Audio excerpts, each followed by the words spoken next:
আপনি কি আপনার ক্যারিয়ারের নতুন দিগন্ত উন্মোচন করতে চান? আপনি কি আপনার স্বপ্ন পূরণে আরও এক ধাপ এগিয়ে যেতে চান? আপনার জন্য আসুন্নাহ স্কিল ডেভেলপমেন্ট ইনস্টিটিউট নিয়ে এসেছে small business management course. As-Sunnah ফাউন্ডেশনের একটি অঙ্গ প্রতিষ্ঠান হিসেবে আসুন্নাহ স্কিল ডেভেলপমেন্ট ইনস্টিটিউট আপনার ক্যারিয়ার গড়ার লক্ষ্যে কাজ করে যাচ্ছে।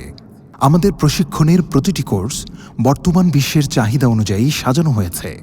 আমাদের অভিজ্ঞ প্রশিক্ষকরা আপনার প্রয়োজনীয় সব দক্ষতা অর্জনে সহায়তা করবেন। এই প্রশিক্ষণে আপনি যা যা শিখতে পারবেন তার মধ্যে রয়েছে মাইক্রোসফট অফিস, গ্রাফিক ডিজাইন, ইংরেজি ভাষা দক্ষতা, artificial intelligence tools, practical accounting, digital marketing এবং মৌলিক ইসলামিক জ্ঞান। আমাদের এই কোর্সটি সম্পূর্ণ আবাসিক, যেখানে রয়েছে আপনার থাকা খাওয়ার সুব্যবস্থা। এই কোর্সে অংশগ্রহণ করার জন্য আপনার দরকার ন্যূনতম এইচএসসি অথবা সানাবিয়া সার্টিফিকেট। সুতরাং আর দেরি কেন? আজই স্মল বিজনেস ম্যানেজমেন্ট কোর্সে অংশগ্রহণ করে আপনার ভবিষ্যৎকে আলোকিত করুন। আসুন্নাহ স্কিল ডেভেলপমেন্ট ইনস্টিটিউট, দক্ষতা, সততা, সমৃদ্ধি।